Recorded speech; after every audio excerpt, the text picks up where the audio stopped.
So let's get on with the program. And the program is called Cultivating Mindfulness-Based Resilience. Basically, there are three key words there. Cultivating means developing your mind, helping yourself to improve the way you think, the way you feel, and your spiritual growth.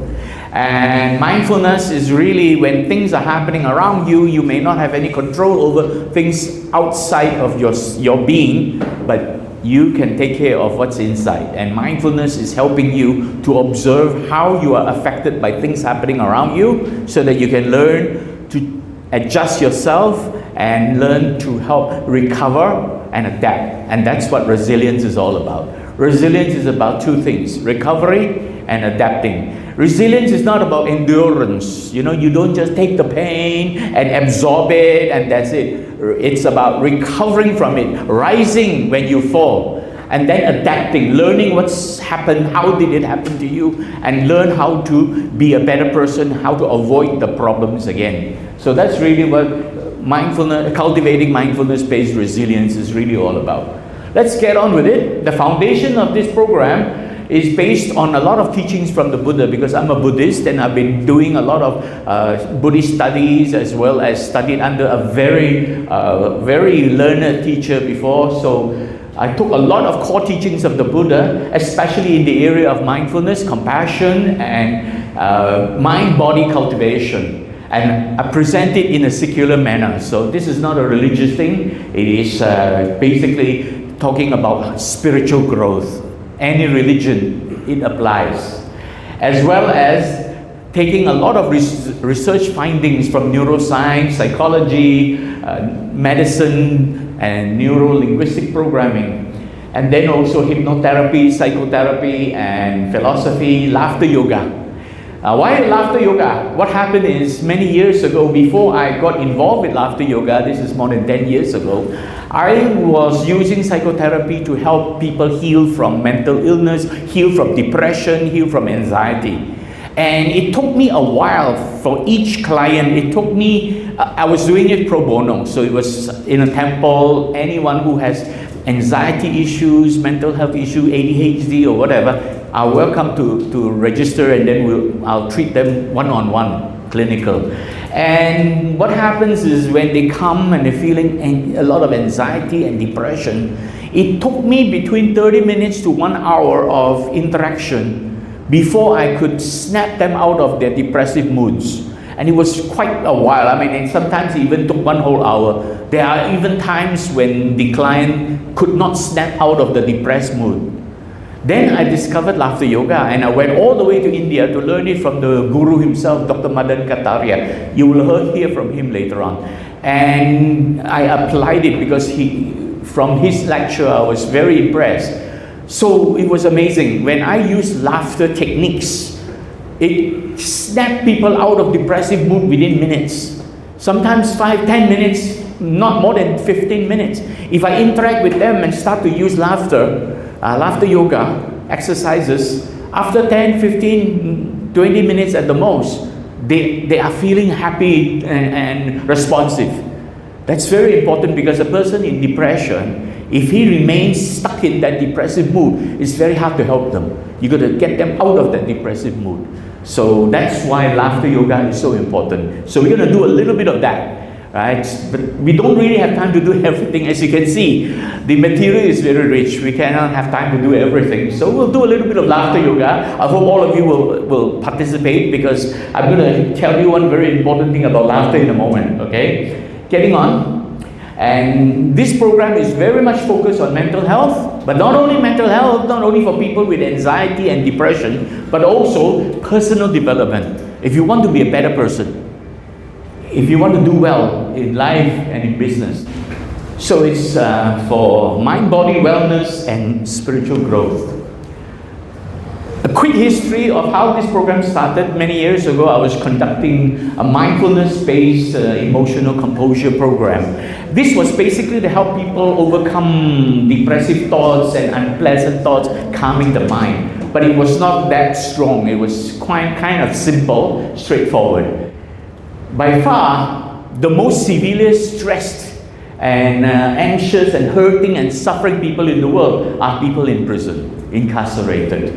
Why? Because they're deprived of liberty, deprived of basic hygiene, facing the same four walls, and then not knowing, unknowing what's going to happen next, and constantly facing all kinds of adversities, people who don't like them, they argue, but they're stuck in the same prison, they're bullied, despised, okay, and constantly experience all kinds of anger, fear, frustration, anxiety, trauma, everything you can think of that is hurting them badly. So this is what the program is tailored for. So focusing on stress and stressor. Now these are two very important words. Stress is referring to what happens inside us when something happens out there. Stressor are events that are triggering the stress reaction inside us. So take a look at this video that's going to explain that. Stress happens, and that's not always bad. Starting a new job or getting married can both be happy things, but they can also be really stressful. There's some kinds of stress that just don't seem to go away, though, like the feeling that you're drowning in work but still perpetually worried about making ends meet. If you deal with a lot of stress every day for months or years on end, then stress doesn't just feel awful, it actually causes you physical harm. Psychologists call any event or situation that puts pressure on you or threatens your well-being a stressor, while stress refers to your psychological and physical reactions. So two things are happening. First is stressors, referring to external events, things happening around you, conditions, changes, all kinds of things happening around you, events, and that create the concept or the perception of threats and conflicts. Sometimes they're not threat or conflict, but we think of it like that. It's just our perception. So when that happens, it triggers a stress reaction inside us. Stress really refers to how the body and the mind react to these stressors. And we call this reaction sympathetic nervous system response. Okay? Sympathetic is because your body is sympathetic towards what is happening to you. So it triggers this reaction to help you feel better. But sometimes this is not very healthy in the long term. So what are stressors? Now if you were to ask a psychologist, right, what are stressors, they would be very technical and they could list anything from 10, 20, even 100 items as stressors. Many things. Somebody saying the wrong thing to you, somebody doing something against your wishes, you're not getting what you want for lunch because the food is not exactly, you like chicken and you got beef, right? You don't like pork and you ended up with pork, that kind of thing. So things are happening around you, so it could be 100 of them. But if you look at all the different stressors in the world, you can generally regroup them into three major categories. The first is something that triggers negative emotions arising in you. This is, for example, somebody saying something bad to you, something unpleasant to you, somebody insulting you, or somebody criticizing you, or somebody simply saying, when you try to look good and put on your best dress and nice makeup, and somebody look at you and say, you look so pangit, right? That triggers negative emotions. So that is one kind of stressor. Something happening triggering negative emotions, arousing your negative emotions of all kinds. Right? The second thing is adversities, something that is not according to your wishes, creating the perception of threats or conflict, encountering problems, troubles, difficulties, obstructions, roadblocks, threats or conflicts. Things going wrong, not according to your wishes or desire, right, or preferences. And that can cause a lot of stress in you. For example, you expect to have lunch. Suddenly, the person who's supposed to cook lunch for you, oh, I'm sorry, we ran out of rice. You got to wait another 2 hours, but I'm waiting for someone to deliver rice. And that's adversity, something going wrong. So things not according to expectations, desires, or preferences, such as problems, troubles, difficulties, obstruction, roadblocks, threats or conflicts. The third is uncertainty. You're not sure what's going to happen next. And this is by far one of the biggest problems inside the prison. Okay? So we react. The trouble is when we experience stressors, stress arises and we react. We react without thinking. Very often, just react. Somebody says something unpleasant to us, and then we shout back. It's like cockfighting. And that happens all the time. You know, when somebody says unpleasant things to us, we have a tendency to shout back at them, right? When somebody does something that upsets us, oh, we scream out, our ego rises. So all this reaction is very unhealthy, and this is what we call unmindful reactions, okay? So let's take a look at what happens with stress, anxiety, depression, emotional trauma. Something happens to the brain, right? And it affects the brain, it affects the whole body. When you're stressed, the fear center in the brain, called the amygdala, takes over. The brain sends out a distress call, which results in the adrenal glands located above the kidneys releasing hormones that speed up your heartbeat and breathing and push more blood to your muscles. Once the threat passes, your stress response winds down. For our prehistoric ancestors being chased by wild animals, this fight or flight response could be very useful, but in the modern world, it's a problem when the perceived threat never goes away. When the brain is under constant stress, it can change in ways that make you even more vulnerable to stress. A constant flood of stress hormones can also do damage by weakening your immune system, leaving you more prone to infections. It may trigger inflammation that puts you at greater risk for conditions like heart disease and diabetes. Learning how to cope with stress can help minimize these effects. Try practicing relaxation techniques like meditation, yoga, or deep breathing. So various relaxation techniques like a meditation, yoga, deep breathing, and so on. We're going to do a couple of these, so hopefully that will help you learn these techniques and apply them as and when you need them. Okay, so what happens to the body? So in the brain, there is a part of the brain called the amygdala. The amygdala is a part of the brain that scans whatever you experience from the environment. What you see, hear, smell, taste, touch, and think.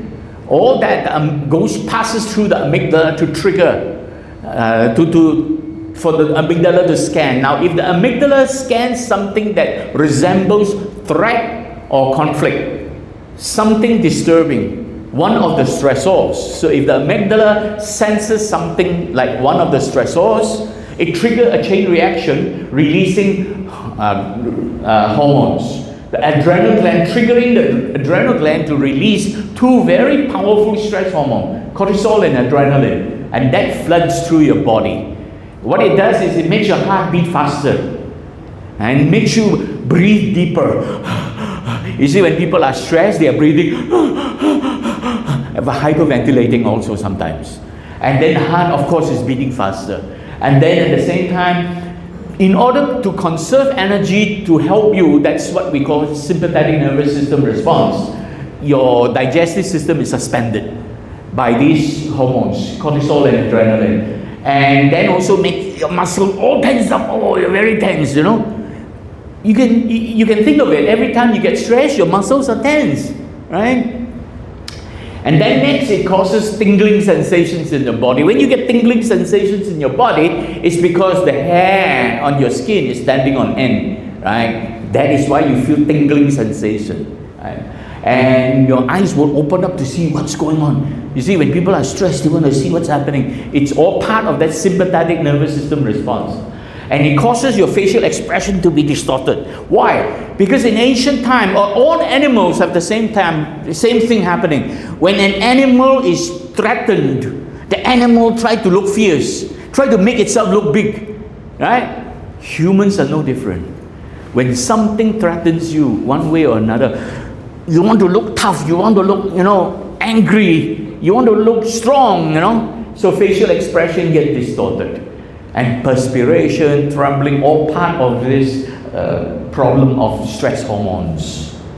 And you can see what happens there. Look at the cat, hair standing on end, pupils dilating, even the man himself, the eyes open up, muscles all tense, facial expression distorted, right? All this is happening. And not only that, it causes blood sugar level to rise. Now, if you look at all these conditions, very, very, very unhealthy.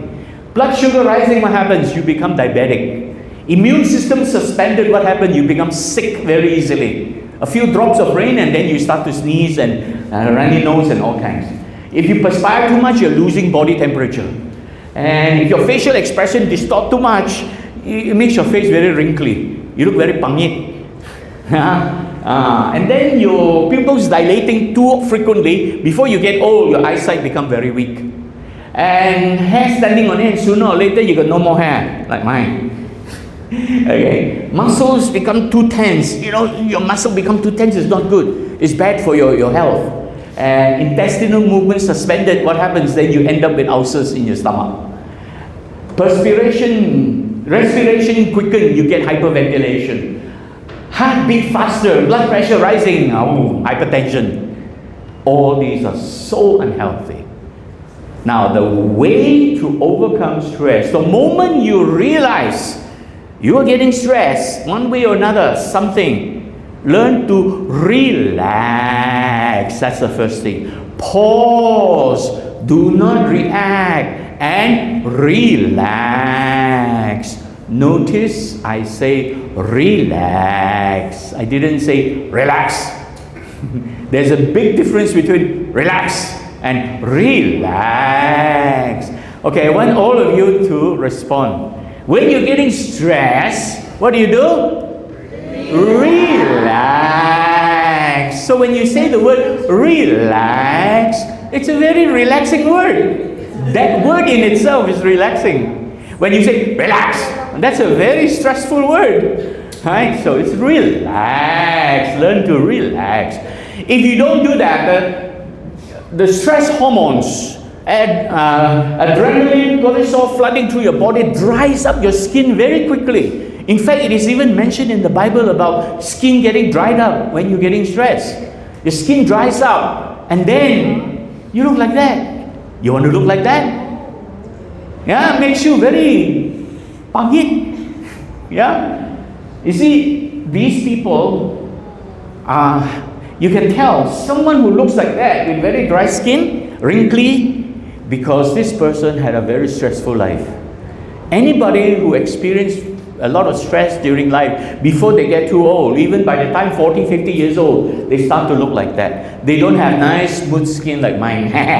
You know? So they don't have smooth skin. They have dry skin like that. Okay? Some of them are not even too old. They are already looking like that. If you have any friend that looks like that, before they get too old, even when they're old, they shouldn't look too much like that. Then you know this person has had a very stressful life.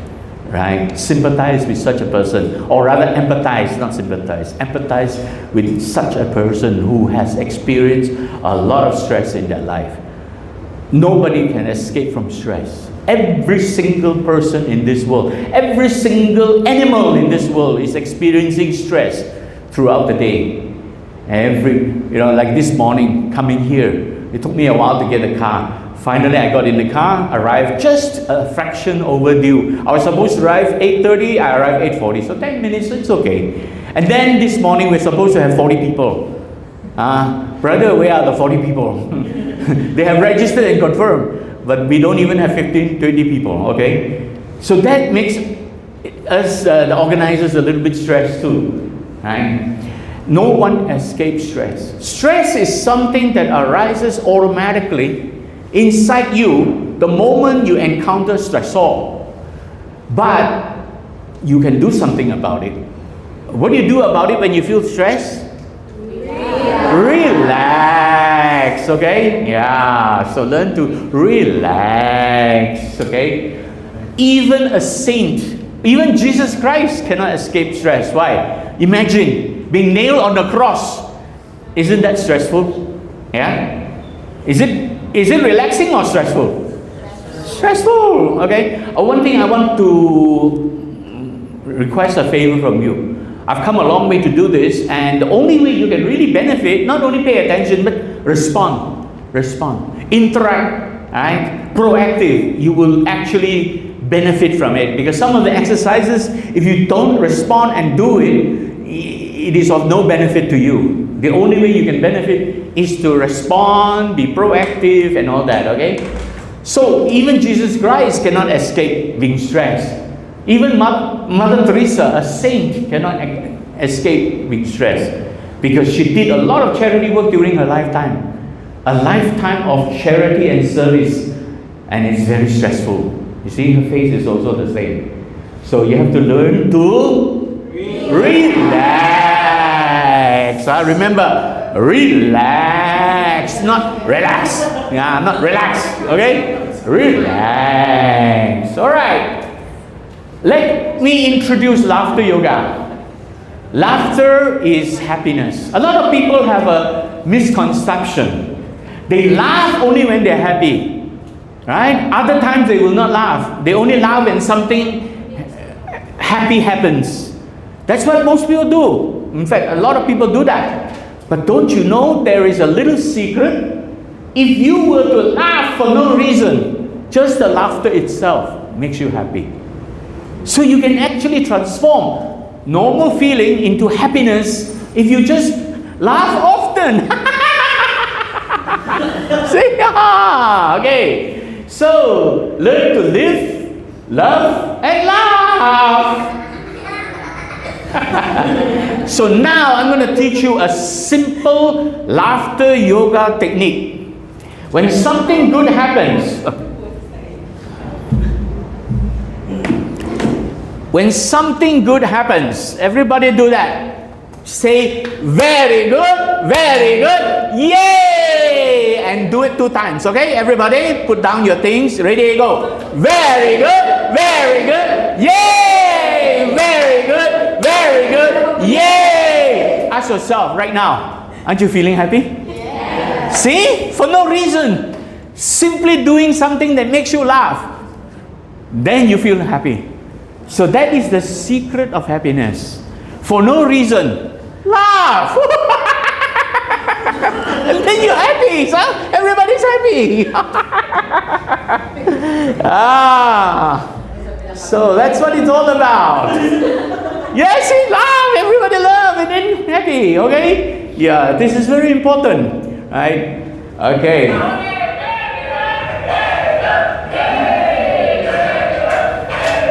Yay! Look at the prisoners. In the prison, it's so stressful, but look at them. Everyone's so happy, right? With no exception. Just about everybody is happy. They're so happy because we do all this, right? That's why they say laughter is the best medicine. It really makes your body become stronger, healthier, and your spirit becomes light, joyful, right? So, I just want to now go back in history. Once upon a time, before civilization. That means we're talking about those days when people were living in caves. Maybe 20,000 years ago, 50,000 years ago, when there was no community. People were living in caves, and then they hunt wild animals for food. So, brothers or a few of them go out, and when they can catch a snake, they cook the snake. They catch a rat, they cook a rat. And if they're so lucky, they happen to catch bigger animals like a goat, they will have kambing caldereta. Diba? So they do that all the time. But sometimes, some parts of the jungle is very dangerous. So they're very risky. They roam the jungle, often looking for food, and then what happens? Whoa! Sometimes they encounter that. Now, that is what we call stressor. Something threatening happening. And then stress arises. When stress arises in the body, we have a tendency to react in 3 different ways. The first one, freeze. We are in shock. Sometimes even a simple thing like a glass fall on the floor, and go, right? In shock, freeze. The second reaction, the ego rises, and then we think we're a hero. Fight! Don't worry. So when somebody says something unpleasant to us, we shout back. Right? We react very negatively. That is fight. There is also a third reaction. What do you think the third reaction is? Fly. Right? The psychology major would know. Freeze, fight, or flight. Out of these three people, if let's say all three were brothers and they reacted in those ways, which brother is the first one to patay? Patay. Tagalog? You don't understand Tagalog? From a foreigner? Who is the first one to patay? Freeze. Right? Who is the first one to survive? Fly. The one who fight, 50-50. Right? Not even 50-50. In this case, 90% patay. One person against a tiger, no chance. But if there are 3 or 4 of them, or 2 or 3, at least 2 or 3 onwards with weapon, then they can have a chance 50-50 survive. Right? But we tend to fight all the time.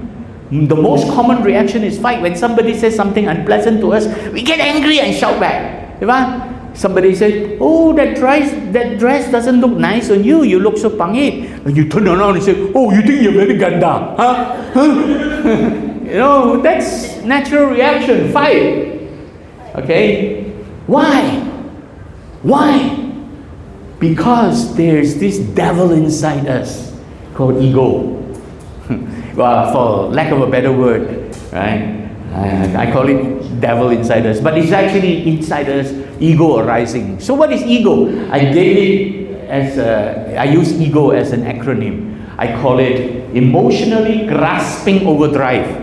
It's an emotional thing arising, and you are hanging on to something, and it is very powerful. That's why it's an emotionally grasping overdrive. Ego arising. So what happens when ego arises? It's a mental state with excessive emotional attachment to whatever you think is right, whatever belongs to you, whatever you value in yourself, your pride or whatever, and it overpowers your thoughts and your feelings. It drives you to do terrible things. Very self-centered reactivity. You tend to react because you become self-centered. I, me, or mine. That's your ego is very strong. And this can affect your perception of what's going on. It can affect your desire. It can affect your attitude and your behavior. And this can lead to conflict, arrogance, aggression, resentment, stress, and suffering. That's what ego does to us. Right? And ego never brings peace and happiness. Never has ego brought peace and happiness. Some people, especially those who teach business, they will say, oh, you need your ego to become better. Sometimes a little bit of drive is good, but not emotional overdrive. Ego is an emotional overdrive. And basically, ego has never brought peace and happiness to anyone. And not only that, learn to let go of ego, because that ego will destroy you. Now, I'm going to show you some very powerful teachings of the Buddha that explain all this, right? But of course, I've presented it in a secular manner. And the Buddha has pointed out about these emotions. Basically, he's referring to ego, but he used the word emotions. Emotions dominate the world. Emotions create distress. Emotion is that one thing to which all are spellbound. See, emotional take control and it creates distress. Stress is what happens to the body. Distress is what happens to the mind. So distress is the mental and emotional part. Stress is the physical, physiological part. So the psychological part is distress, the physiological part is stress. And when that arises, we are under its control, right? Spellbound. So that is actually something we have to be very careful.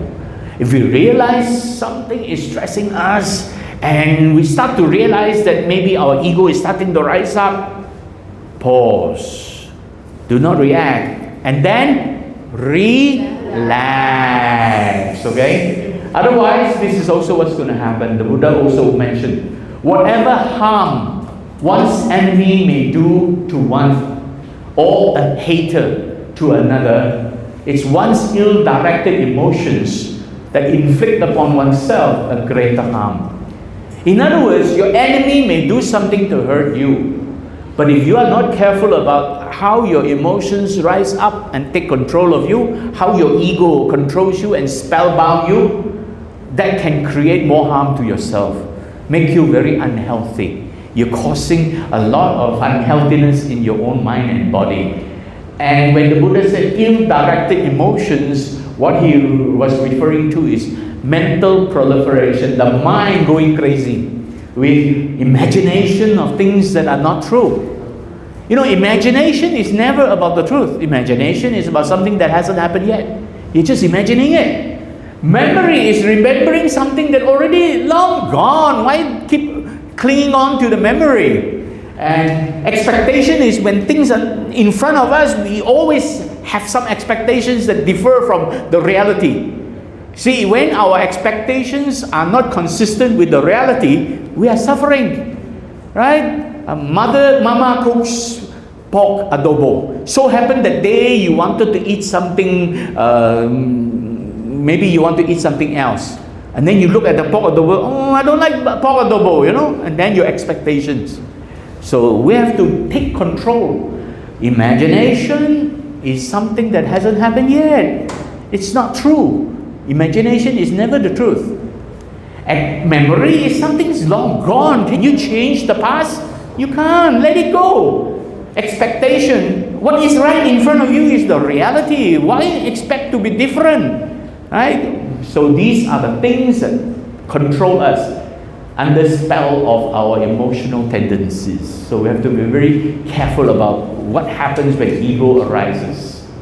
Now I'm going to show you why do we react. Why do we react negatively? When somebody says something unpleasant to us, why do we shout back and react? Not only because of the ego, but because of something else. Let's make an example. Here we're going to use an orange. If I pick up an orange and I squeeze that orange and then the juice is dripping out, what kind of juice comes out? Is it mango juice? Orange juice. Is it pineapple juice? No, mango juice. Orange juice. Why? Because orange juice is what's inside. Yeah?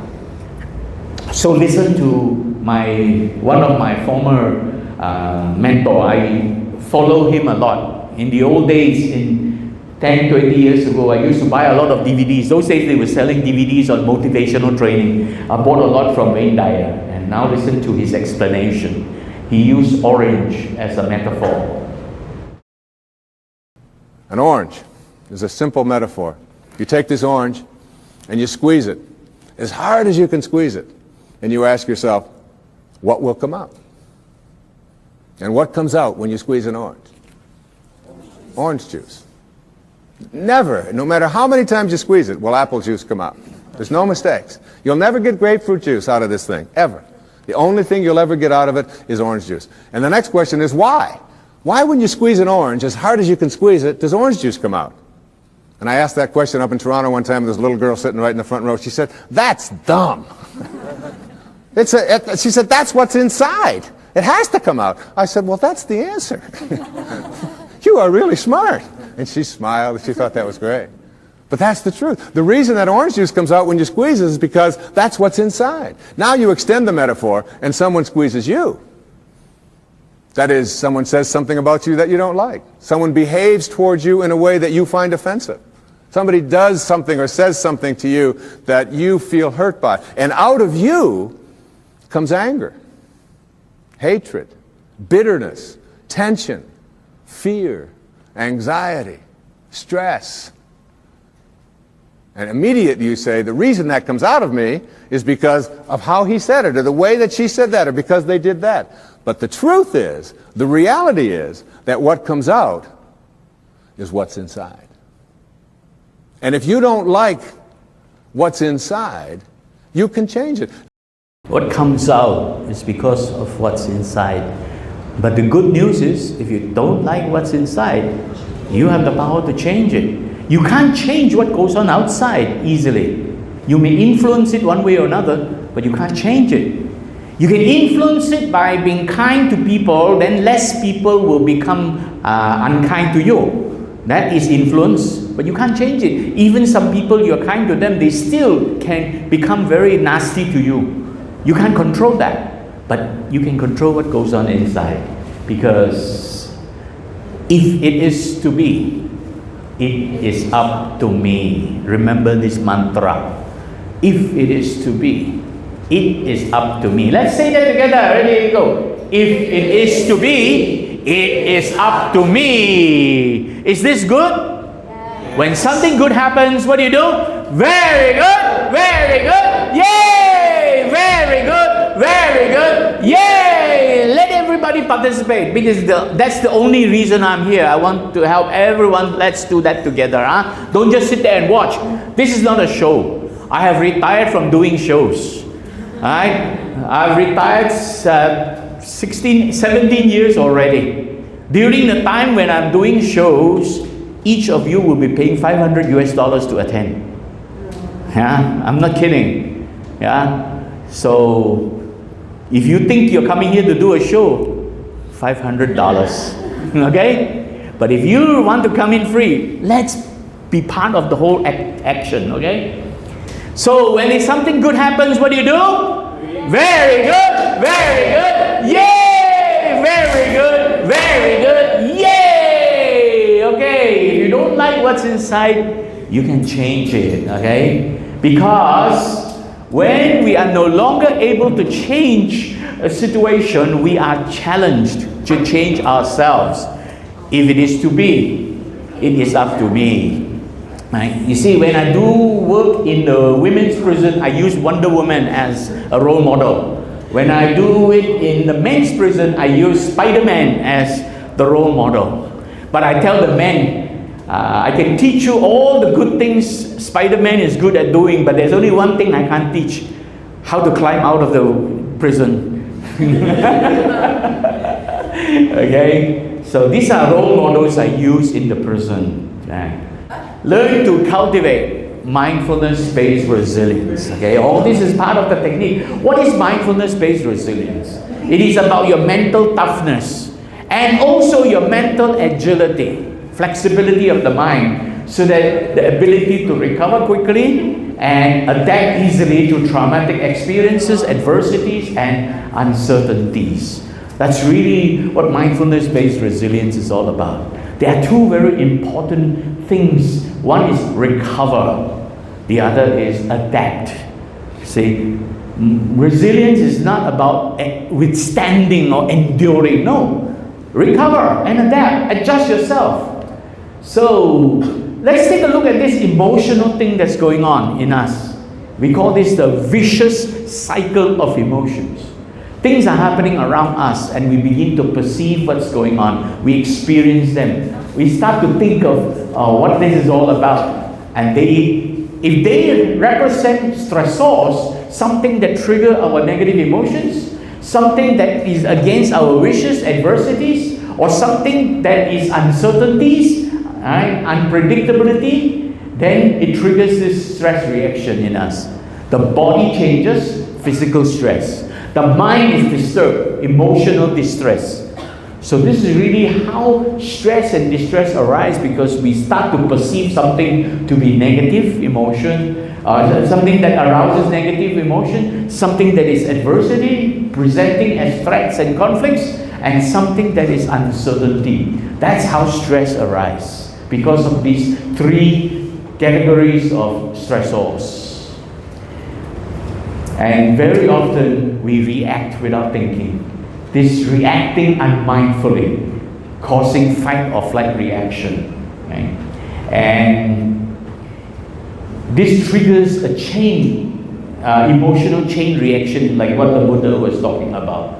We become spellbound and it hurts us.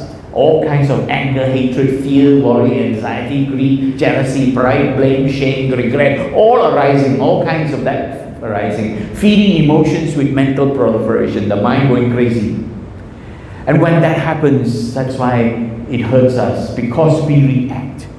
If we learn to relax, then we won't be hurt by this. But we don't do that. We react. Most of the time we react. And that's why this happens. And when this happens, what does it do? It hurts us in so many ways. It causes depression. It causes post-traumatic stress disorder. It causes psychological disorder.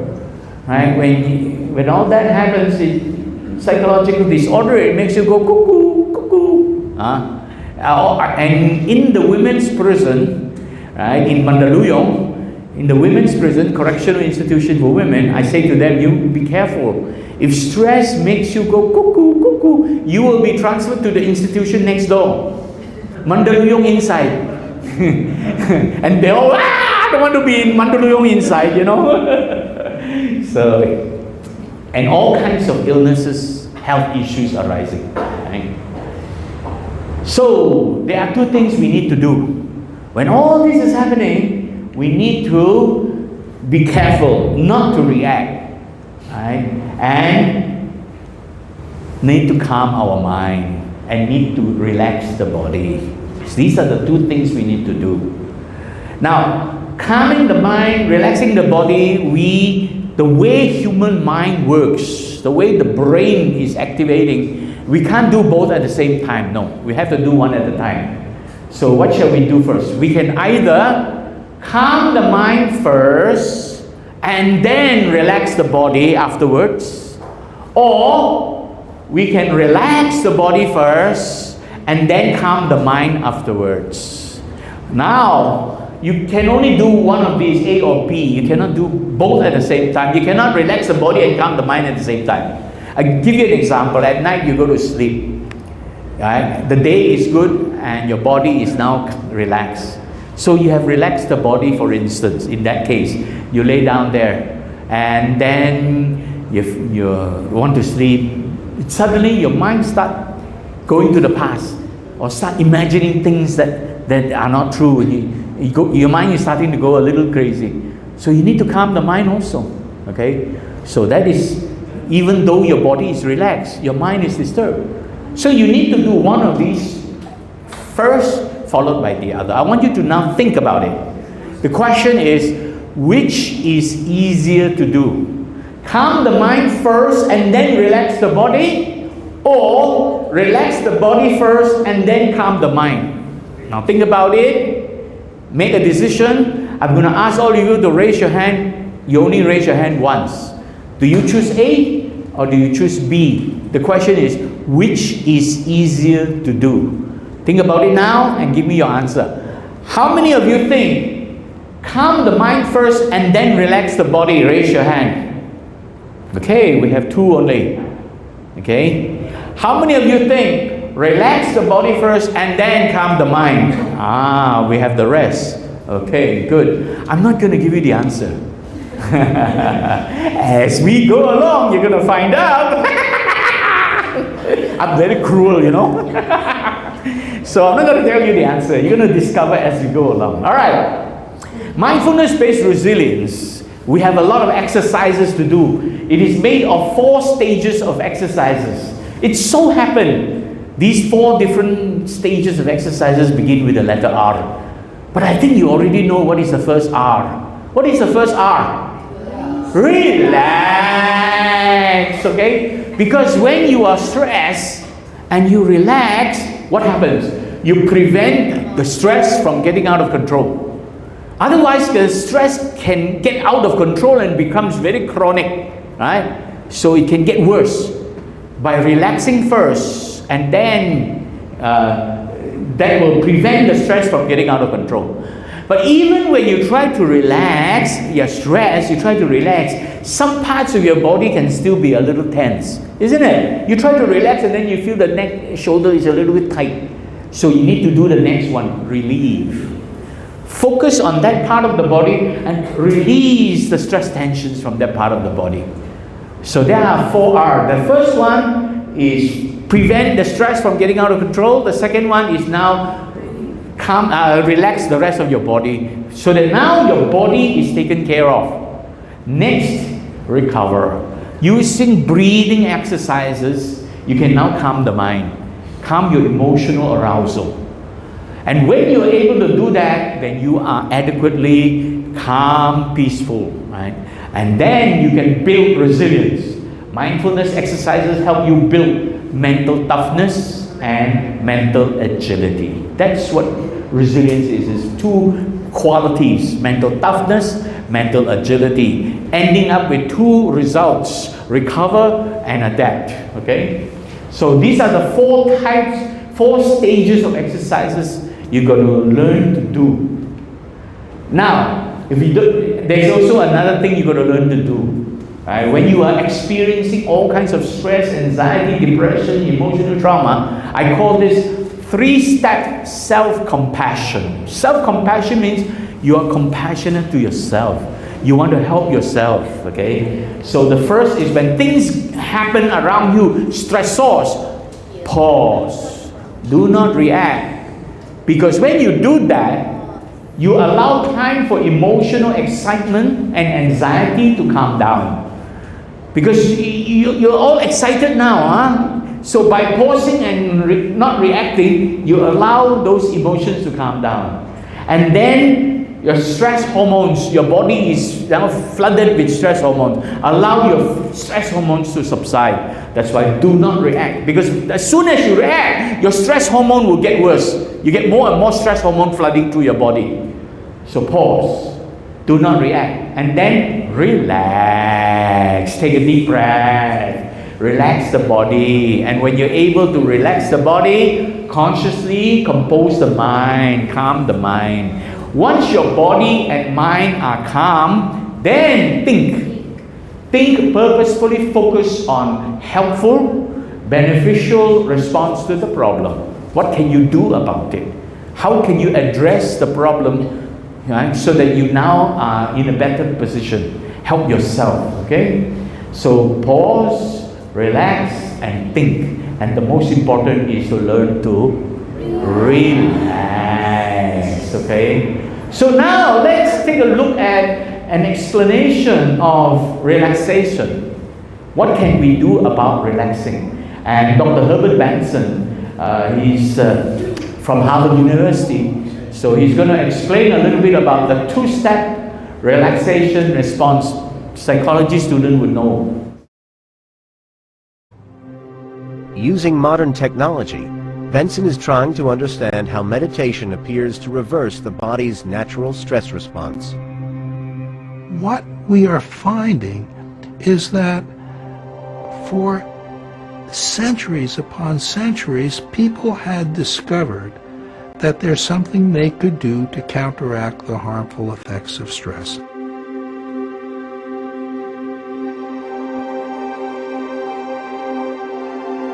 Benson named it the relaxation response. It's the body's innate ability to lower blood pressure, reduce heart rate, and slow breathing. We are fortunate that we have within us a response opposite to the fight or flight response. That is the relaxation response. And there are scores of techniques. But in all of them, 2 steps are needed. The first is a repetition, a word, a sound, a movement. The second is freeing your mind of thought by concentrating on that repetition. And everyone can do it.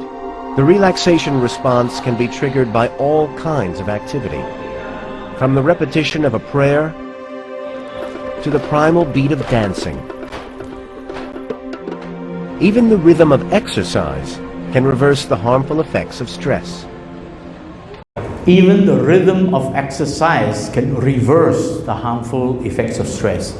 So when you're feeling really very stressed, one of the good things you can do, apart from trying to pause and relax, is that then engage in some form of exercises. Play basketball, table tennis, volleyball or whatever. Or if you are alone, then you can do a little bit of walking or jogging, because that helps your body to work itself into a more peaceful state. Right? So all kinds of things you can do. Now what did he say? He says it's a 2-step relaxation response. First is to engage in some kind of relaxation activity that is repetitive, flowing, rhythmic. Right? And it can be word or phrase or a prayer. For example, some people find certain Bible verses or Bible prayers may be helpful. Like one of the most common one is maybe the Lord's Prayer. Our Father who art in heaven, hallowed be thy name. Some people find reciting that can be very calming. If you find that, do that by all means. When you're getting more stressed, open the Bible and recite the verse that helps you feel good. Right? There may be some other motivating verses. Or a book with certain motivating instructions or motivating explanations that can help you. So it can be word, phrase, prayer, chanting. It can be a mantra. Mantra means it's a certain word or series of words. And then body movement like yoga exercises, breathing exercises. Now, there is one particular form of mantra that was discovered in India nearly 5,000 years ago. This is not religious, but it's a word that was used and that has been used in modern day. The word is Om, O-M-M. Now I want you to say that word with a long M. Om. One more time. Om. This time, observe what it does to your face as you make that resonant. Om. Okay, now let's do this purposefully. I want you to focus on how the face feels when you say that and make the M long. And do it with your eyes closed. Okay, everybody, we close our eyes, take a deep breath, and say 3 times. Om. Second time. Om. Third time. Om. Now open your eyes. Observe how your face feels. How does your face feel now? Relax. That resonance. That resonance is very powerful. It puts you into very, very deep relaxation. Now you feel very relaxed when you're getting stressed and you do that. Okay? So this is another technique you just learned. Okay? Every day, every few slides, you're going to learn a new technique. So learn this, practice this. Right? And this you can do while you're riding the jeepney, while you're riding the MRT, or LRT. You can do anywhere, anytime. You sit there, you're feeling all stressed. You don't worry about what other people are saying. Just say to yourself, Mom, and let that M resonate. And that resonance really puts you into deep relaxation. In fact, if you sit back, relax, and say that continuously, you will doze off. Guaranteed. Before you know it, yeah. So at night, if you can't sleep, do that. When you lay down there and if your mind is thinking about unpleasant thoughts, say that, do the Om, and your mind will not, focus on the resonance in your face, and your mind will not be thinking about those thoughts at all. One of the things that all of you should know, psychology students know this already, but one of the important things all of you should know, the mind can only do one thing at a time. If the mind is focusing on Om, the mind is not thinking about negative thoughts. The mind cannot do different things at the same time. We think we are multitasking. We're not really multitasking. Let's say we have 3 or 4 tasks. Let's say 3 tasks. A, B, and C. Let's say a housewife cooking. A. B, the housewife is listening to some music. And C, there's a baby there. The wife also have to take care of watching the baby. What do you think she's doing? Is she doing A, B, C at the same time? No. She's, most of the time cooking is A, B, B, C, A, B, B, C, jumping between A, B, C. So when we think we're multitasking, we're actually jumping around. The mind can only focus on one thing at a time. So when your mind is focused on your mind is not thinking about negative thoughts. It helps you free the mind from disturbing thoughts when you're focused on doing one thing at a time. You can also be doing breathing exercises. It frees your mind from disturbing thoughts, so that the mind is not thinking about those things. And this is what we call the parasympathetic nervous response. The body will respond in a very peaceful way. Okay? So this is what we can do. But unfortunately, we're not always in control of what the mind does. You know, this is a very funny statement. The mind has a mind of its own. Think about it. The mind has a mind of its own. Sometimes bad thoughts just pop up out of the blue. You lay down there, you want to sleep, you say Om a few times, and then you thought you're now peaceful, you want to sleep, and then suddenly you think about problems that happened last time. Some problem, right? Suddenly you worry about what's going to happen tomorrow. You're supposed to attend an interview tomorrow, what's going to happen next? So your mind starts to run around disturbing. So we are not always in control. Disturbing thoughts will pop up at the wrong time. But if you learn all the techniques that I'm teaching you, it will be less frequency of disturbing thoughts arising. But unfortunately, we can't always control it. Disturbing thoughts will pop up. And here is a very good response. When any disturbing thought pops up, use a passive response, not active response. Right? Active response will be, you say to yourself, go away, go away. You want to force the thought to go away. You can never force a thought out of your mind. Never. You can say go away for all you care. Your thought will never go away. The more you say go away, the thought will fight back. You know, you are even making your thought get worse. So don't use things like go away, stop, stop. No. Use this. Well, never mind. This is the best way to release thoughts. And do it with a hand movement. Right? Everyone raise one hand and go, well, never mind. Okay? And do it a few times. Well, never mind. Well, never mind. Okay? You know why? Because there is what we call a psychosomatic connection. The mind and the body are interconnected. You have a question? Are you going to say it out loud or just in your mind? In your mind. You can say out loud if you want to. Yeah, you can say out loud. It's more effective to say it. But sometimes, you know, like you're sitting in a jeep, you can't say out loud. You know? You know, the driver is saying, pay your fare, and then you say, well, never mind. You know, but it's saying out loud is more helpful. But you're not always in a situation that allows you to do that. Riding in a jeep, you know, you can't say that. But laying down on the bed, you can do that. Okay. Now, why? There is a connection between your hand and your mind. See, this waving of the hand, the way you wave it is like releasing a butterfly. When whatever your body does, there are parts of your brain called the mirror neurons. They will try to copy the action, but the mind doesn't have an action. The mind has its own responses. So when you wave your hand like that, what the mind is doing is releasing the thoughts. So this releasing a butterfly, the motion of releasing a butterfly is like the mind releasing the negative thoughts. So, well, never mind. It's very helpful. It really helps.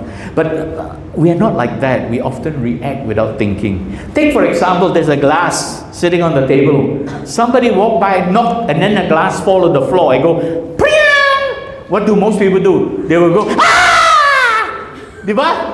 Most people will do that, You know? No. The next time a glass fall onto the floor, what do? Well, never mind. And then clean up.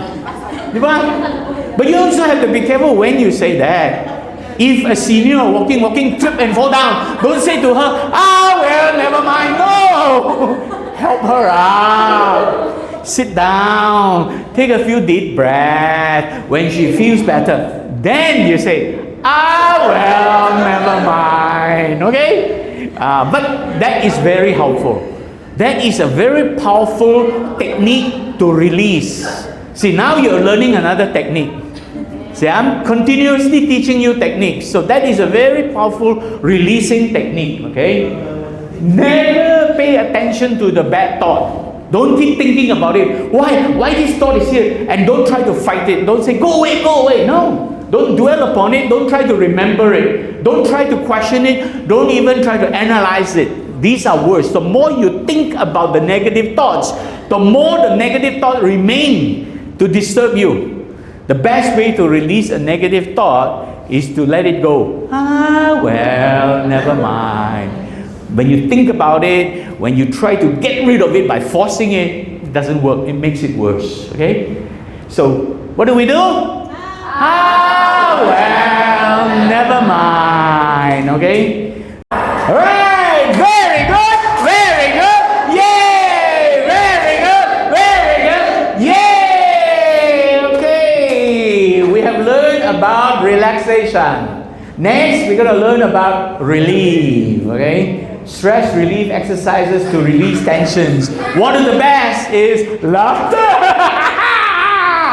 Now, laughter therapy, I call it laughter therapy. Laughter therapy. Laughter itself is really like a religion. Every religion talks about laughter, and I'll show you why. Padre Pio, you know, he said, joy with peace is the sister of charity. Serve the Lord with laughter. So every time you're doing something for the church or doing something for your organization, laugh along, yeah, be happy, all right? And it's even mentioned in the Bible, right? A joyful heart gives health to the body, while a sad spirit dries up the bones because of all the stress hormones, drying up your skin and your bone and making you unhealthy, right? And not only in Christianity and Catholicism, but also in Islam. A very famous sage. A sage in Islam is like a saint, Hafiz. His student asked him, what is laughter, O Hafiz? And Hafiz mentioned, he says, it is the glorious sound of a spirit waking up. And then he went on to say, laughter, it is happiness applauding itself, then taking flight to embrace everyone and everything in this world.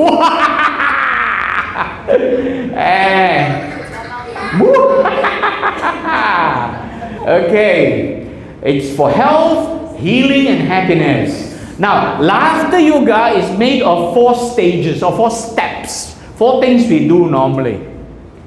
First is warm-up exercise. So everybody, the way to warm up with laughter yoga is you clap with finger to finger, palm to palm like that, flat. And then we say ho, ho, ha, ha, ha. Ho, ho, ha, ha, ha. Ho, ho, ha, ha, ha. Ho, ho, ha, ha, ha. Ho, ho, ha, ha, ha. Ho, ho, ha, ha, ha. Ho, ho, ha, ha, ha. Ho, ho, ha, ha, ha. Ho, ho, ha, ha, harder. Ho, ho, ha, ha, ha. Ho, ho, ha, ha, ha. Ho, ho, ha, ha, ha. Ho, ho, ha, ha, ha. Okay, pause. You feel the tingling sensations in your palm. It's very healthy for you. Because this is stimulating the nerves going into the brain to release the good hormones. Right? Endorphin, oxytocin. These are very good hormones, healthy hormones. They even boost your immune system. So this clapping is actually very therapeutic. A lot of people don't realize, right? And if you laugh along with it with the ho, ho, ha, ha, ha, it really is very therapeutic. So we're going to do a bit of that. So that is the clapping exercise. Next is deep breathing. Stretch out your hand, palms up. As you take a deep breath, you roll it in and hold your breath for 2 seconds. Ready? Take a deep breath in, hold it, and then release with a sigh. And then shake, shake, shake. Stretch out your hand, take a deep breath in. One more. Always 3. Take a deep breath in. Okay, good. So this is deep breathing. We do that in between certain exercises just to release some of the tensions. Next is childlike playfulness, and that's what we already did. See, when children play, how do they play? They run around and they say, oh, very good, very good, very good, and that's what we do. Very good, very good, yay! Very good, very good, yay! This is the adult version of childlike playfulness. All right? Instead of just clapping hand, no, go very good, yay! That shouting out releasing all the energy from inside. It really strengthens you. It makes you feel good after that. Okay? And finally, there are many types of exercises we can do. But today, we don't have that much time to do a lot. I hope maybe one day I can come back. I bring one of my students, laughter yoga student. She's very good at leading a lot of different laughter exercises. But today, she happens to have to go back to the province. So unfortunately, she couldn't join us. But next time, when I come back in September, maybe we'll do one with a proper laughter yoga session. But we can do some exercise now. We can sing Twinkle Twinkle Little Star. At the end of the first verse, we go ho, ho, ha, ha, ha, like that. And second verse. At the third verse, at the end of the third verse, we go wah. Same with the fourth verse. Okay, everybody, ready, go. Twinkle, twinkle, little star, how I wonder what you are. Ho, ho, ha, ha, ha, ho, ho, ha, ha, ha. Up above the world so high. Ho, ho, ha, ha, ha, ho, ho, ha, ha, ha. Like a diamond in the sky. Twinkle, twinkle, little star, how I wonder what you are. Very good, very good. Yay, very good, very good. Yay! Feel good? Yeah. Feel strong? Yeah. Some more? Yeah. Oh, McDonald. Okay, ready to go. Oh, McDonald had a farm. E-I-E-I-O. Ho, ho, ha, ha, ha. Ho, ho, ha, ha, ha. And on that farm he had a pig. E-I-E-I-O. Ho, ho, ha, ha, ha. Ho, ho, ha, ha, ha. With the oink, oink here and the oink, oink there and the oink, oink, oink, oink everywhere. Oink, oink, ha, ha, ha. Oink, oink, ha, ha, ha. Old MacDonald had a farm. E-I-E-I-O. Very good, very good. Yay, very good, very good. Yay, good, very good. Yay, very good, very good. Yay. Okay. Stretch out your hand, deep breathing. Take a deep breath in.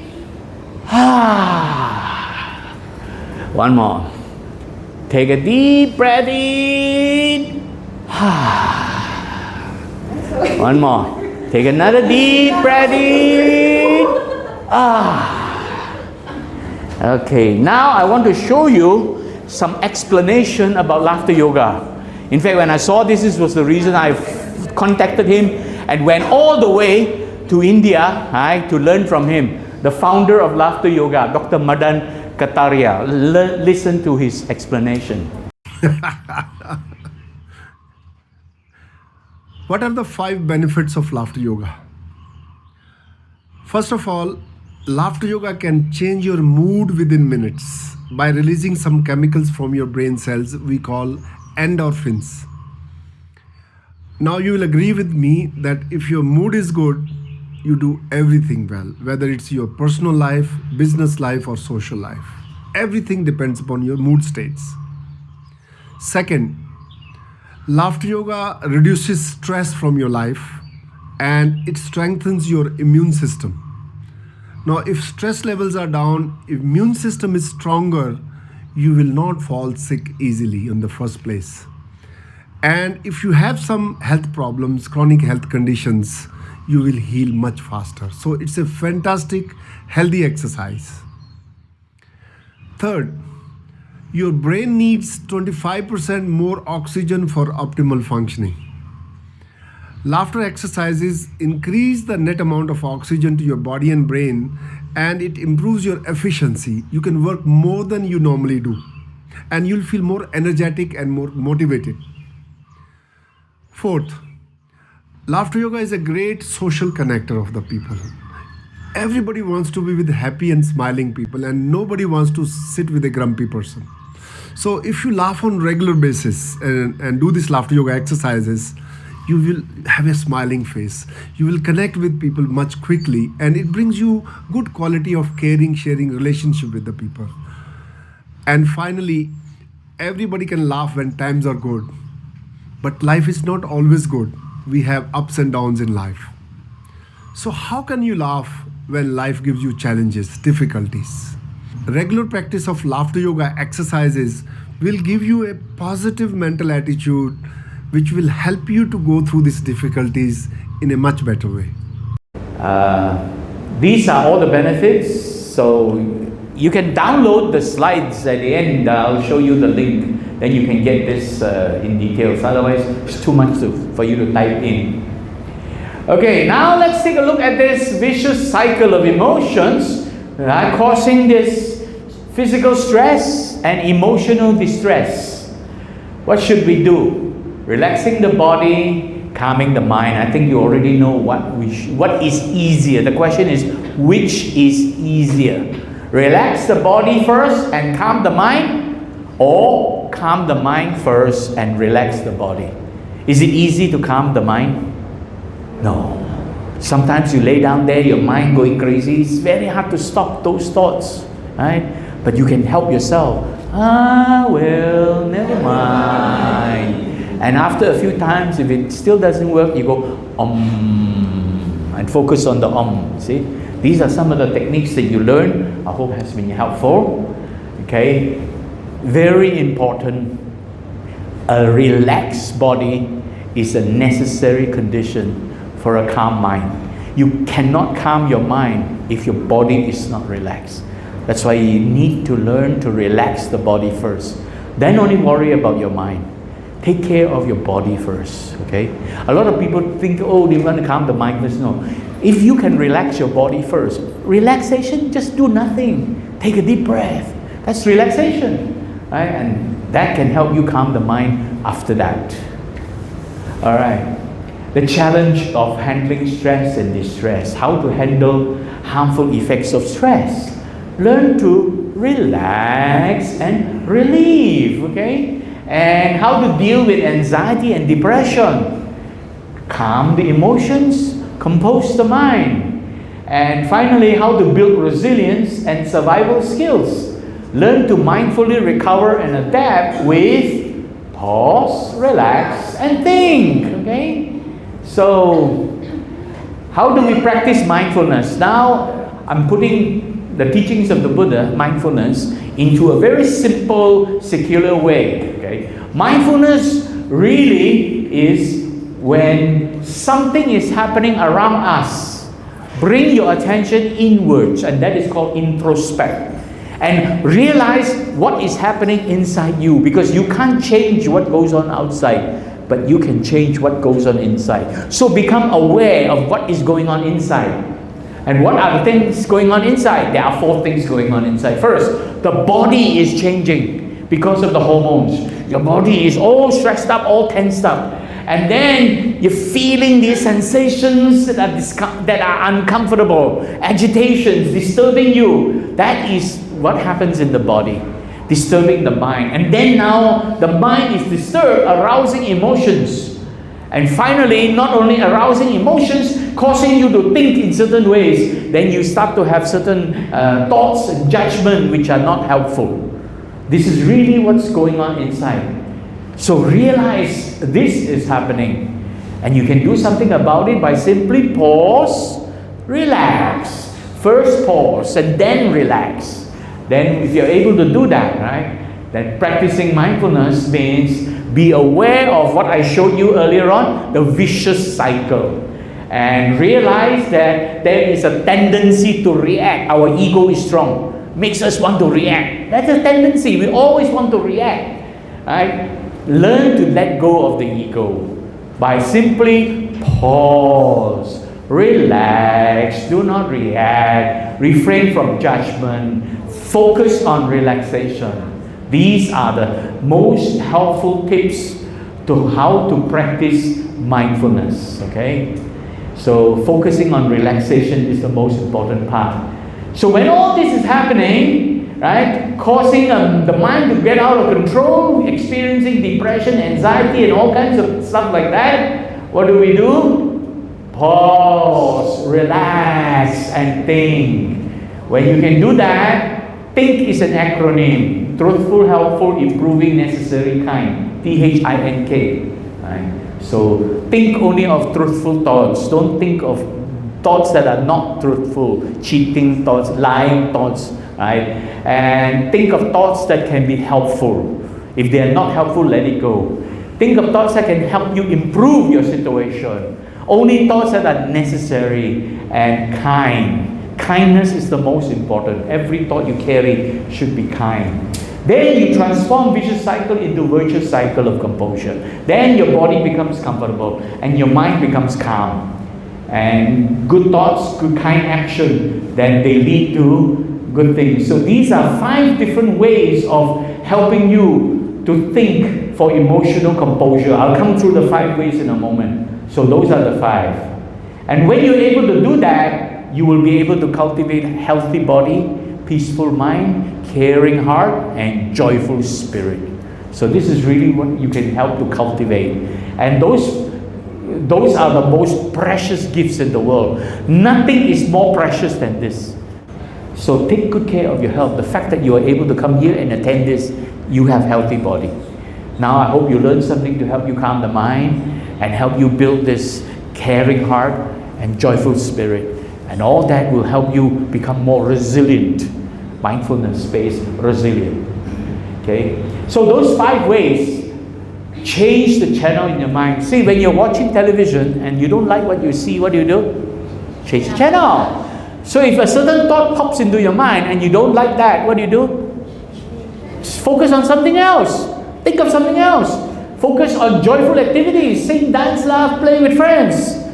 And then if those thoughts are still disturbing you, driving you to do nasty things, consider the consequences of these bad thoughts affecting you. Think of the harmfulness of bad thoughts, harming yourself and others. And if you still have difficulty, learn to let it go. Abandon the bad thoughts, letting go of the bad thoughts. I'll teach you more techniques there. And do something relaxing and relieving, and then practice this tension relaxation. You see, this body and mind control. When you are doing tensing relaxation, you are actually releasing all the disturbances in your mind, right? Tense and relax the body. We'll come back. Change the channel in your mind. Play sports, volleyball, basketball, whatever, and other recreational games. Engage in art, right? Arts and craft. Do meditation, walking, yoga, Zumba dancing, and all kinds. Sing, dance, laugh with friends. Right? Very important to do that, because sharing is caring. Caring is healing. It helps you. Okay? And arithmetic of life. Now, what is arithmetic? Arithmetic is plus, minus, multiply, divide. Okay. We talk about divide. When you're feeling sad, talk to a good friend. Sorrow, when shared, is divided. And if you are feeling happy and you see your friend not feeling good, share your happiness. Happiness, when shared, is multiplied.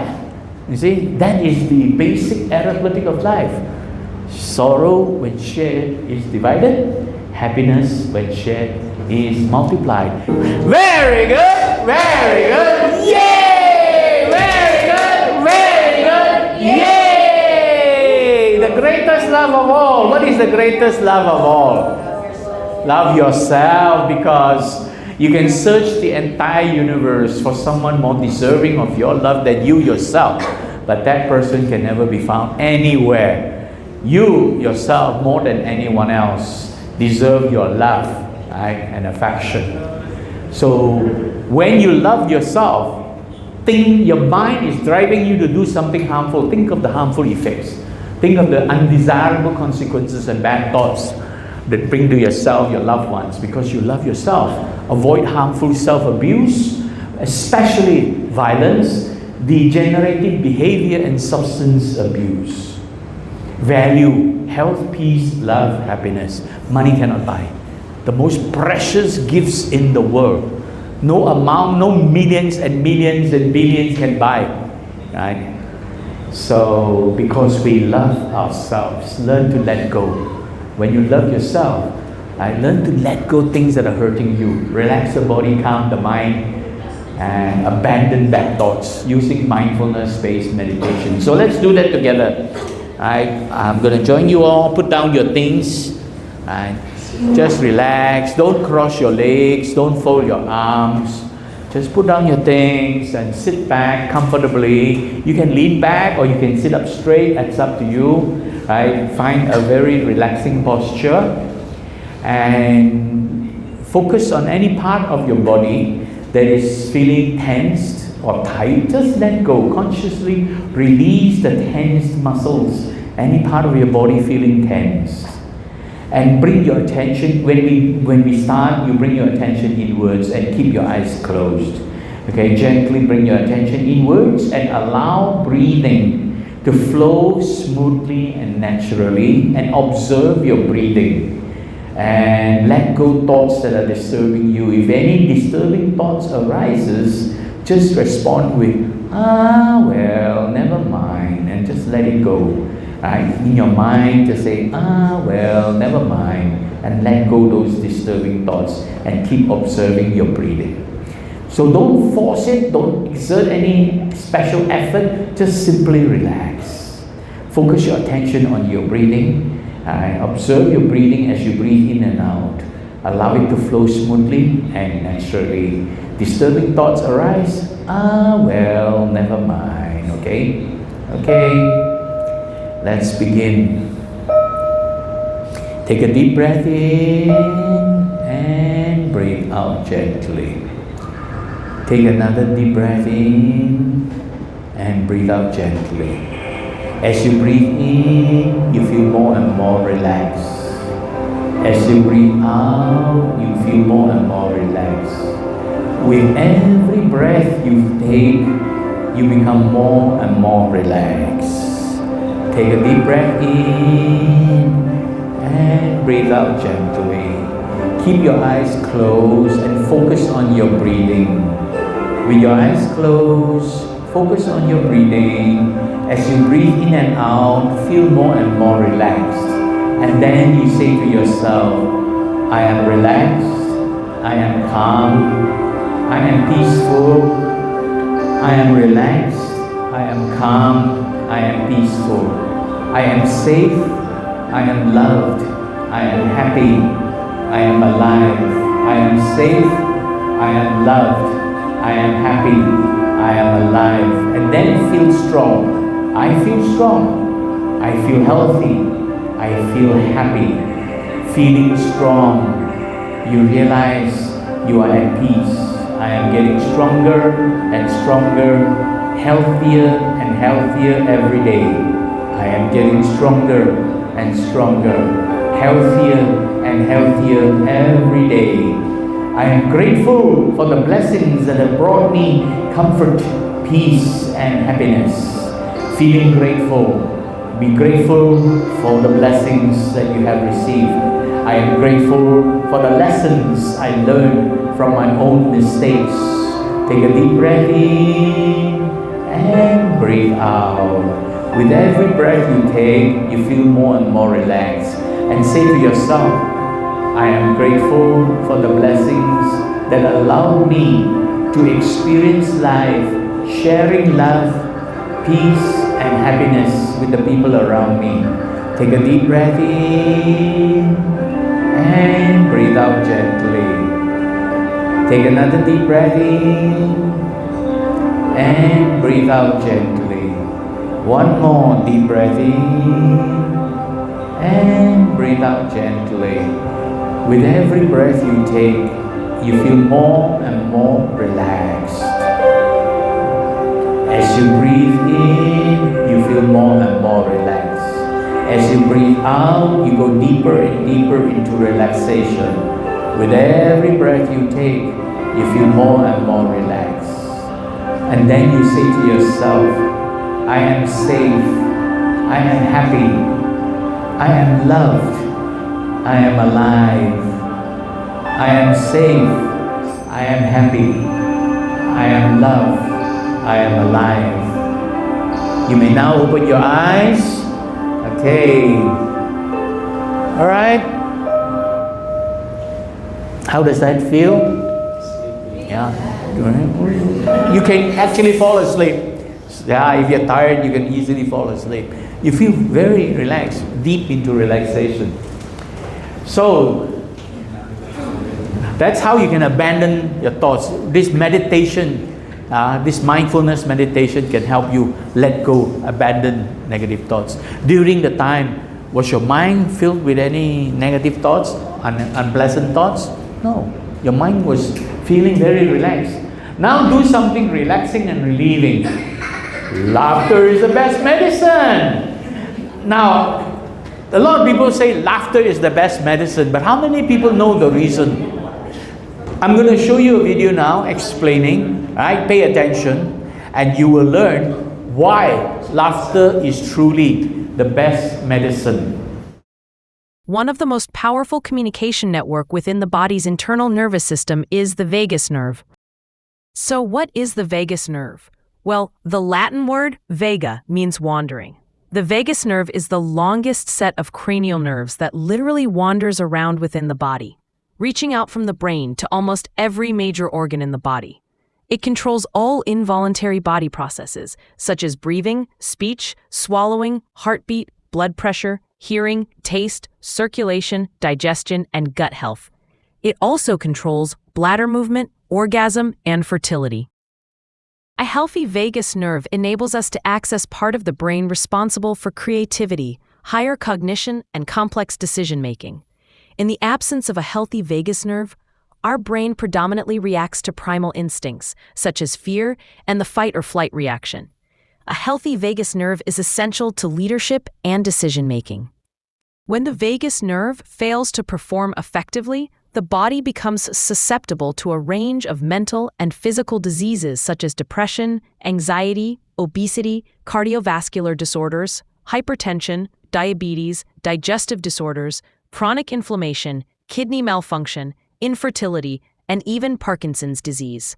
Electronic devices can be implanted to stimulate the vagus nerve, increasing its activity to help with diseases like depression.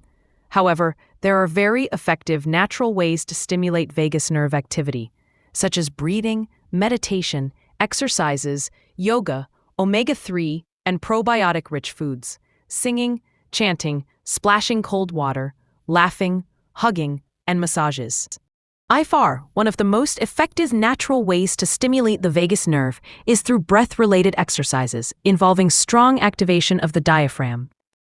Research has shown that natural stimulation of the vagus nerve has helped relieve depression in 67% of participants in the study, greatly reducing the release of stress hormone cortisol by 56% and reduced anxiety in 71% of the participants. Studies also showed stimulation of vagus nerve helps build stress resilience, improved immunity, inner happiness, creativity, stronger relationships. The long-term benefits from regular stimulation of the vagus nerve is reinforcement of love and empathy, connectedness, intuition, mental and physical well-being. All these benefits become integral parts of your life when you keep the vagus nerve nurtured and naturally stimulated regularly.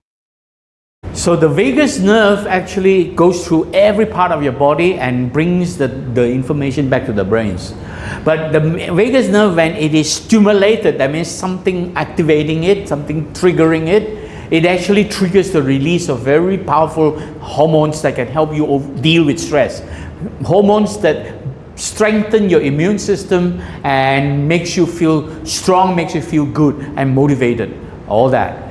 And the vagus nerve, actually, one of the places that the vagus nerve passes through is your diaphragm. Your diaphragm is the muscle that separates your lungs from your bowel system. Place your hand just above your stomach and make a cough. And you feel something kicking. Now make a laughter. Touch it and make a laughter. And you feel that vibration there. This is why when you laugh or when you use deep breathing, or when you laugh, laugh and when you sing, that's why all the singing, when you sing, you are activating that diaphragm. And that diaphragm is really stimulating the vagus nerve. And when the vagus nerve is stimulated, it releases all these very powerful and helpful hormones. And this is the true scientific reason laughter is the best medicine. Laughter is the best medicine is not just a saying. It's a proven medical science that this will trigger the release of powerful hormones. So laughter is truly the best way to stimulate the vagus nerve, because the way to make the diaphragm really active is laughter. See? And that is really what it's all about. So, breathing, meditation, exercises, laughter, or yoga and chanting, laughter, singing, probiotic foods, splashing water, all this helps. Singing. Right? Now, we're not talking about buying these expensive probiotic foods. I mean, that's not going to really help. So, splashing cold water is helpful also. Sometimes if you feel too stressed and you really want to relieve, there's so many techniques that I already taught you. Another one is just go to the CR, turn on the cold water, not warm water, cold water, and splash cold water all over your face. Right? That really helps you release from stress very quickly. Right? So not only this, okay, there are also others. Right? Breathing, deep breathing, and it's one of the most critically overlooked relaxation tools. Easily help you. When you do deep breathing, it increases the natural unforced oxygen intake. It actually stabilizes your heart rate and blood pressure. It regulates your body temperature and your blood circulation. It restores homeostasis and calms your nervous system, indicating an absence of threats, and brings your attention and awareness to the present moment. All these can help you. So let's learn a few very helpful techniques. We call this the 4-6-8 breathing. This means you take a deep breath in to 4 counts, 4 seconds or 4 counts, and then hold your breath for 6 counts. After holding the breath for 6 counts, release very gently for 8 counts, and then focus on the counting. During the whole time, focus your mind on the counting. Okay? So everybody ready? Take a deep breath in. 1, 2, 3, 4. Hold your breath. 1, 2, 3, 4, 5, 6. Breathe out slowly. 1, 2, 3, 4, 5, 6, 7, 8. Okay, so now we're going to do this 3 times in a row. So realize that breathing out is 8 counts, so you have to breathe out very slowly. Otherwise, you will run out of breath to breathe out. So breathe out slowly for 8 counts. Right? And remember, you have to hold for 6 counts. Okay? Right, everybody ready? Go. Take a deep breath in. 1, 2, 3, 4. Hold. 1, 2, 3, 4, 5, 6. Breathe out slowly. 1, 2, 3, 4, 5, 6, 7, 8. Deep breath in. 1, 2, 3, 4. Hold. 1, 2, 3, 4, 5, 6. Breathe out slowly. 1, 2, 3, 4, 5, 6, 7, 8. Deep breath in. 1, 2, 3, 4, and hold. 1, 2, 3, 4, 5, 6. Breathe out slowly. 1, 2, 3, 4, 5, 6, 7, 8. Okay. Now this technique helps you stay awake. In other words, if you at night want to sleep, don't use this technique. It will keep you awake, because this technique stimulates very active hormones that help you pay attention. So if you are attending a lecture and you find yourself feeling a bit sleepy, use this technique. You can sit there and do that without anyone knowing.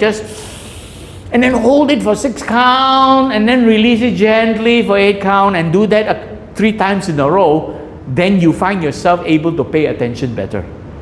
Same thing when you are maybe doing homework and you're reading or whatever. Yeah, you're doing homework and then you find yourself very sleepy. Use this technique. That keeps you awake. So this technique is very refreshing, helps you stay awake. So this is one technique, right? So is this useful? Yes. Good. Very good. Very good. Yay! Very good. Very good. Yay! Now the next technique called physiological sigh. This means you take a deep breath and then you use a sigh to let it out, okay? Listen to the explanation by this scientist. That the physiological sigh is the fastest hardwired way for us to eliminate this stressful response in our body quickly in real time. And the physiological sigh is something that we do spontaneously, but when you're feeling stressed, you can do a double inhale, long exhale. But when you do the double inhale, exhale, the double inhale reinflates those little sacs of the lungs. And then when you do the long exhale, that long exhale is now much more effective at ridding your body and bloodstream of carbon dioxide, which relaxes you very quickly. That the physiological sigh is the fastest hardwired way for us to eliminate this stressful response in our body quickly in real time. When you're feeling stressed, the physiological sigh done just 1 to 3 times, so it would be double inhale, exhale, maybe just 2 times, will bring down your level of stress very, very fast. And as far as I know, it's the fastest way to accomplish that. It's the fastest way to reduce stress in terms of breathing technique. So what do? Now try and use the nose to breathe in and your mouth to breathe out, okay? The reason is that your nose, unless you have a blocked nose, otherwise always use only the nose for breathing in, because your nose inside there's a hair to trap all the dirt from the air, right? So that is important. Okay, take full deep breath in and then a second full deep breath in twice in a row. Right? And then you hold it for 2 seconds and release it slowly with a big sigh. Like that, okay? Right, everybody? Let's do that. Ready, go. Deep breath in. One more deep breath in. Hold it. Now breathe out with a sigh. This is called the physiological sigh. When you do that, it releases a lot of stress and tensions in your body and disturbances in your mind. So let's do this 3 times in a row, and then I want you to observe how you feel immediately after that. Okay, ready, go. Deep breath in. Second deep breath in. Hold it. Breathe out. Deep breath in. One more deep breath in. Hold it. One more deep breath in. Second deep breath in. Hold it. All right, now ask yourself, how does it feel? Very awake, yeah? Makes you feel very awake. So this is one of the ways when you are feeling very stressed, this is one of the things you can do to help you release the stress, because this can really get rid of a lot of physical and emotional tensions in your body, right? So I hope you have learned plenty of techniques. Finally, we go to the last part, tension relaxation. Okay, we can do that. Everybody stand up. Follow, put down your things, don't hold on to anything. You need both hands available. Put down your things and follow, put down your phone. Yeah, otherwise it's no use. Okay? Follow my meditation teacher. This is my meditation teacher, and listen to what he does. And we will stretch our spine to the up, and let's use our breath. Breathing in, try to press your both hands over the up. And then we will lock our hands over here, and then bend our breathing out, bend our palms and touch the head. And then breathing in, next time we turn our palms and try to stretch as much as we can. Give a nice stretch your spine and bend your head. And breathing out, come back and turn the palms and resting on the head. Breathing in, turning the palm, stretch, bend the head. Breathing out, bringing the head back, turning the palm and resting the palm on the head. Just to feel few more times to give a nice stretch to our palms. Breathing in, turning, right, ending. Breathing out, down, resting. Breathing in again, right. Breathing out. 2 more times. Breathing in.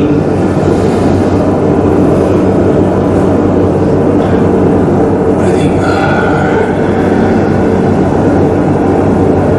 One last time. Breathing in. Breathing out. And this time, breathing in, bring your palms up and breathe out. You unlock the fingers and bring them all the way down. Relax and take a moment again to establish your awareness of the body. Okay, take a deep breath Feel all the in sensation throughout and your then arms, breathe out.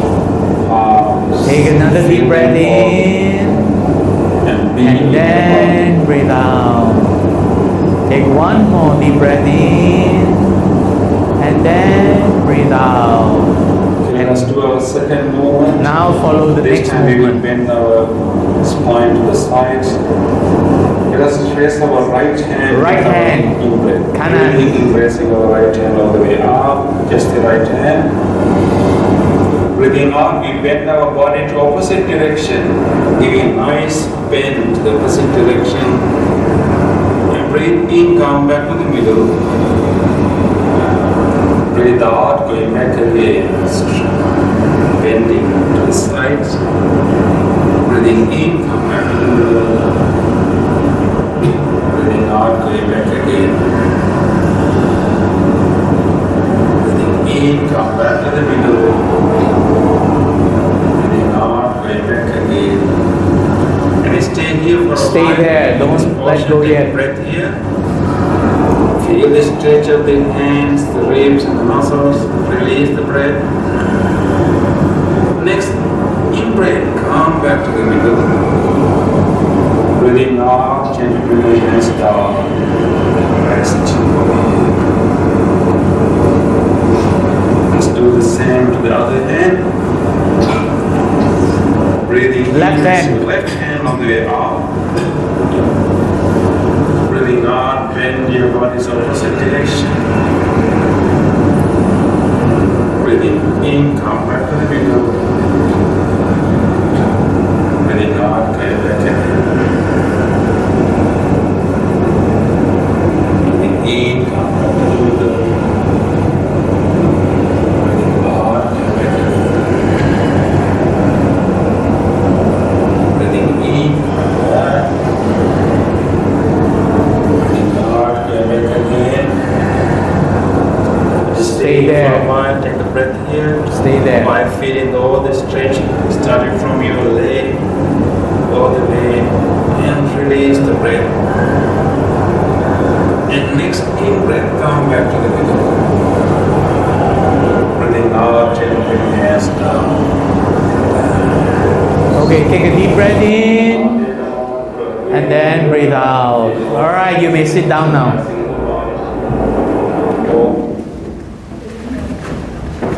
So that is tension relaxation. This can help your mind calm down very quickly. So this physical exercise can help your mind calm down. This is one of those physical exercises good for the mind, okay? All right, and then when your mind is feeling good, what do? You think good, you speak good, and you do good, right? Because when we are hurt by stress, the greatest weapon against stress is our ability to choose one thought over another. So said one of the most famous psychologists, William James, okay, one of the founding fathers of modern psychology, William James, that we can choose our thoughts. So now we're going to do some thought choosing, right? Blessings. Oh, the computer with the font doesn't work. Blessings that come to us belong to us if we create the capacity to receive it. That means very often blessings come by and we don't notice. So if we are mindful and we are attentive, things happening around us can actually help us. So there are many blessings around us. They're having a shelter at home. Isn't that a blessing? Yeah? Having clothes to wear and something to put on when it gets cold. Isn't that a blessing? Yeah, having food to eat. Isn't that a blessing? But we take these things for granted. We don't think about these as blessings. But they're all blessings. Sitting here, learning, enjoying this. Isn't it a blessing? Yeah. Now if it is a real blessing, what do we do? Very good, very good, yay! Very good, very good, yay! Now we're going to learn 3 things can help us become happy. Very often when we think about the past, and then we get angry because something hurt us, and then we remember things that hurt us, and it's not good, right? Whenever you think about the past, don't think about things that are hurting you. Realize if it is something that is hurting you, let it go, and forgiving is the best way. Forgive the past. Learn to forgive the past, because past, if we think about the past, there are many things that have hurt us. Many people say bad things, many people do wrong things, or many people do things against our wishes. Many people are hurting us of either intentionally or unintentionally, or our own mistakes, we hurt ourselves. Let it go. Forgive the past. And when you look around you, there are so many things to be grateful for. Grateful for the present. And finally, if you want to have a beautiful future, learn to be kind. Kind to yourself, kind to others. Then you actually have a good future. So when we think about forgiveness, we always think, oh, that person hurt us. Why should I forgive him? He doesn't deserve to be forgiven. Forgiveness is not about who deserves it. You love yourself. You are the one who deserves it. When you learn to forgive, you're helping yourself. You're helping yourself. When you learn to forgive, you are actually helping yourself.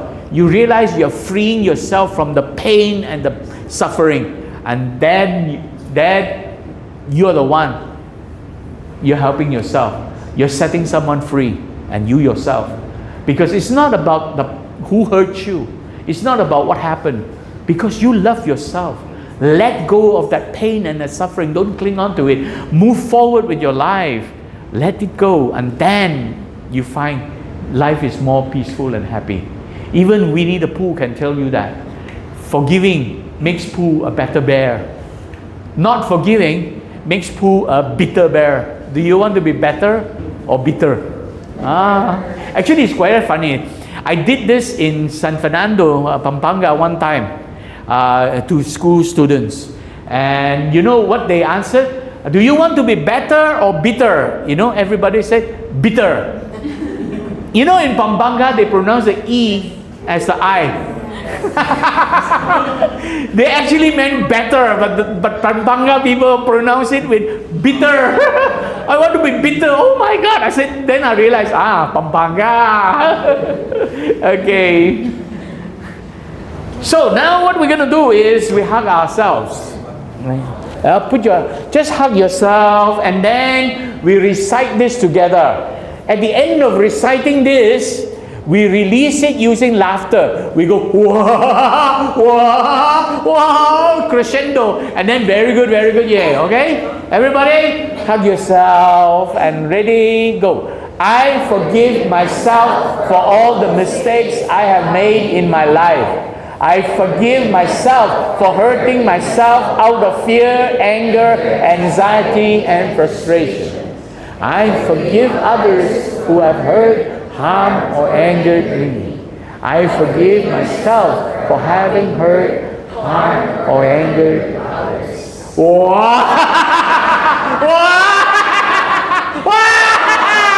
Very good, very good, yay! Very good, very good, yay!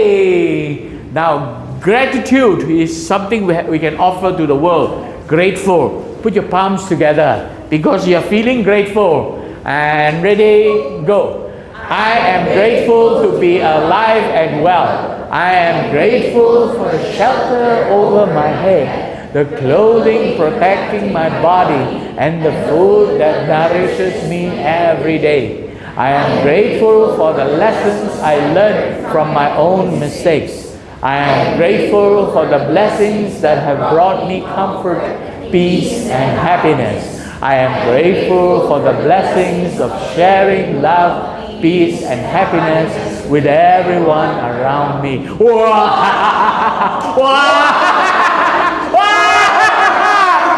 good, very good, yay! Very good, very good, yay! Where does kindness come from? Where does kindness come from? Inside. From the heart. Put one hand over your heart and let's recite this together. Ready, go. May I be kind to myself with my thoughts and my feelings. May I be kind to others with every word I speak and every action I take. May I cultivate the kindness towards things I cannot change. May I cultivate the wisdom to change with kindness the things I can. May I cultivate the compassion to be kind to my friends and my family and to everyone around me.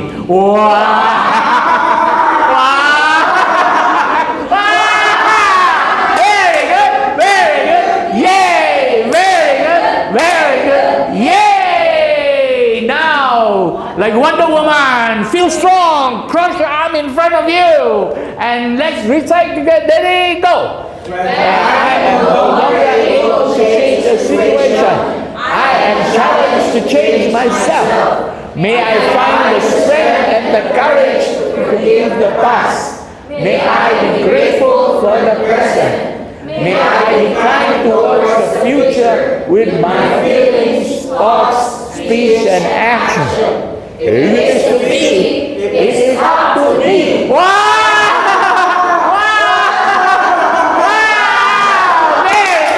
Very good, yay! Very good, very good, yay! The paradoxical commandment, I'm just taking an excerpt. People are illogical, unreasonable, and self-centered. Love them anyway. If you do good, people will accuse you of selfish, ulterior motives. Do good anyway. If you are successful, you will win false friends and true enemies. Succeed anyway. Honesty and frankness makes you vulnerable. Okay, be honest and frank anyway. You know, different computer, the font doesn't work. Okay, so this is from paradoxical commandment. Anybody knows about this? It's written by a person by the name of Keith Kent or Ken Keith or something like that, when he was a university student. Later on, he became a pastor. Right? But during the time he was a university student, he wrote this. It's a very long thing.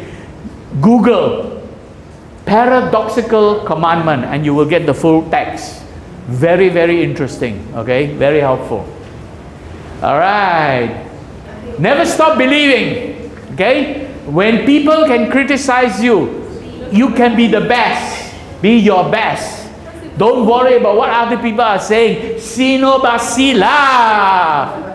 But actually, it is no si pala si.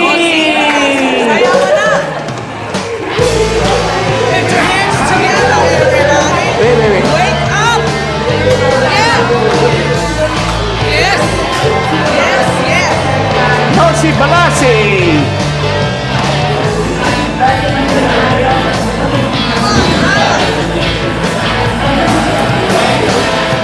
Pansinin ang naninira sa'yo. Was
It's actually her son. The guitarist is the son of Sampagita.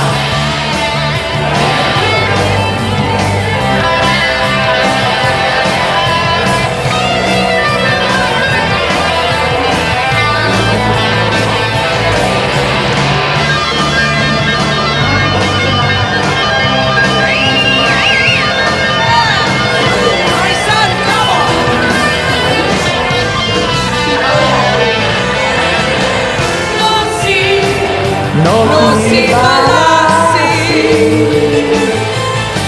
sino ba sila?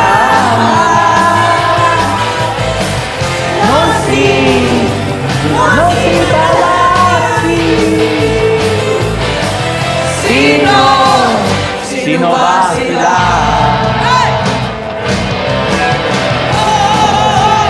Sino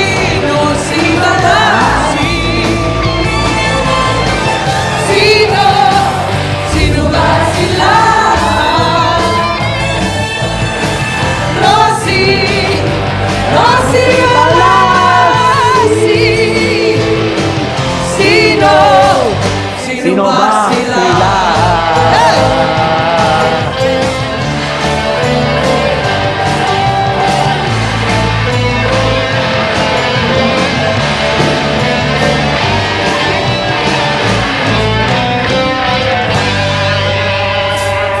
Very good, yay! Very good, Yay! Never stop believing. I'd like to finish off with this very powerful saying. The illiterate of the 21st century will not be one who cannot read and write, but the one who cannot learn, unlearn, and relearn. So I hope today you have learned something helpful.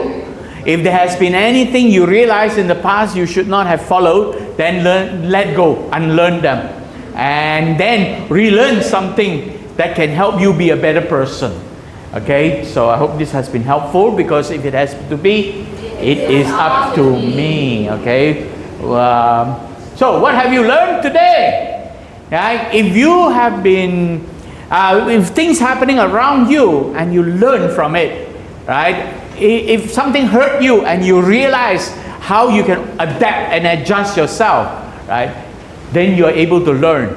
And when you're able to learn, right, unlearn and relearn, you are what we call galing. But if you stop learning, what do you call this? Gago. Yeah? So what type of ga are you? Okay, we come to the end. There's a link there. Alright, take a snapshot. You can download from this link, tiny.cc/ccp-resilience. You can get all the slides that you've seen today.